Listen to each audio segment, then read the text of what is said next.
এই ভিডিওটা কালকে আসারই কথা ছিল, বাট আমি এখন ভাবছি যে 3 তারিখে যেটা হয়েছে সেটা আগে বলবো না 4 তারিখে যেটা হয়েছে সেটা আগে বলবো। ওয়েল দেন, দেরি না করে শুরু করা যাক। Hey guys, welcome back to my channel যার নাম স্পোর্টস হাব। এই চ্যানেলে আমরা স্পোর্টস নিয়ে বিশেষ বিশেষ আলোচনা করি। আজকে অ্যাকচুয়ালি একটু হাসি মুখে ভালো মুডে থাকার কথা, বাট কি আর বলি। এই ভিডিওটা তোমরা অফকোর্স বুঝতেই পেরেছো, এবং আমরা সবাই জানি 17 বছর অপেক্ষা করার পর 18 নম্বর সিজনে 2025 আইপিএল এর চ্যাম্পিয়ন হয়ে গেছে রয়্যাল চ্যালেঞ্জার্স ব্যাঙ্গালুরু। ঠিক আছে, যতটা আনন্দের এই ঘটনাটা, তার পরের দিনের ঘটনাটা ততই মর্মান্তিক। প্রথমে এই ঘটনাটা নিয়ে আমরা একটু আলোচনা করে নিই, কারণ আলটিমেটলি এটা স্পোর্টসের চ্যানেল। তারপরে মেন মুদ্রায় আসছি। যতই স্পোর্টসের চ্যানেল হোক, আজকে মেন মুদ্রা এই ফাইনাল নয়।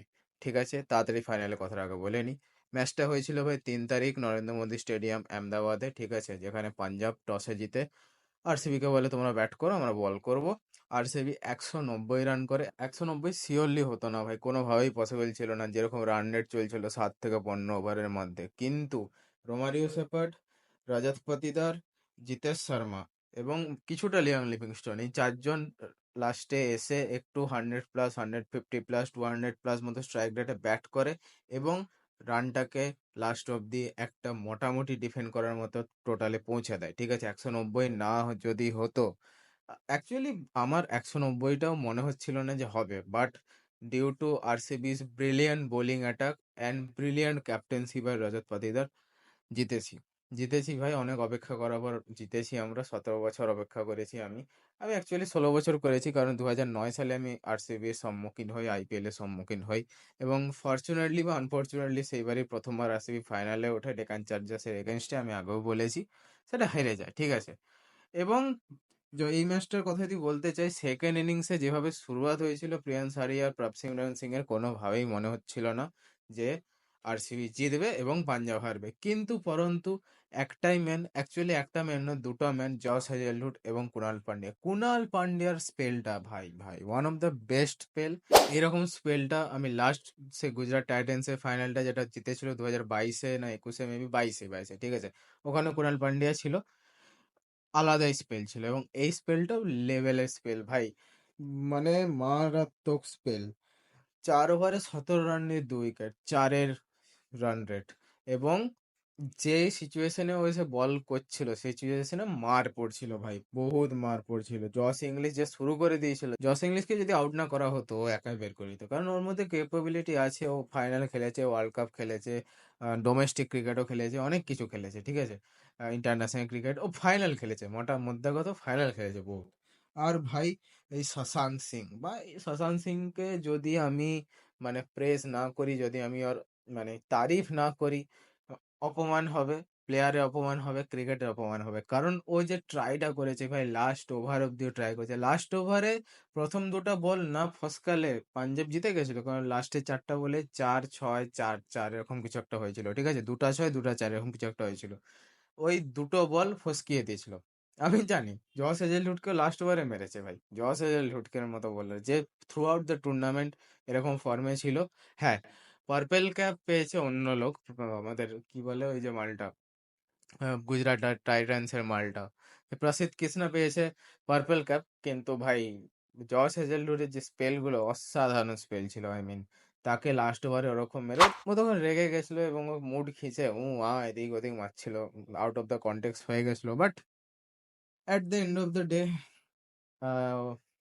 ওয়েট করেছি, সেটার ফলও পেয়েছি। 17 বছর ওয়েট করেছি, 6 রানে জিতে গেল আরসিবি, প্রথমবার চ্যাম্পিয়ন হয়েছে। কিন্তু পরন্তু আমি যেটা আগেও বললাম, এই ভিডিওটা যতই আরসিবি চ্যাম্পিয়ন হোক না কেন, মেন টপিক তার পরের দিনের ঘটনাটা।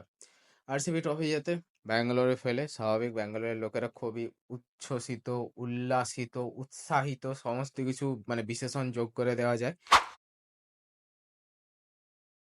তো স্বাভাবিক র্যালি বেরাবে, এবং আরসিবির কমিটি কর্ণাটক পুলিশকে বলে, জানায়, তাদের ইনফর্ম করে, এবং কর্ণাটক পুলিশ পুরো ভিড়, লোকজনের টেন্ডেন্সি, লোকজনের আসার প্রবাবিলিটি সবকে ক্যালকুলেশন লাগিয়ে বলে র্যালি করতে দেওয়া যাবে না। ঠিক আছে, আমি নিউজ সোর্স অনেক চেক করেছি, অনেক মোটামুটি যত নিউজে একটা কভার করেছে সব নিউজে একই কথা বলছে, কর্ণাটক পুলিশ বারণ করেছিল আরসিবি কমিটিকে। কিন্তু আরসিবি কমিটি বারবার এটাকে জোর করে করায়।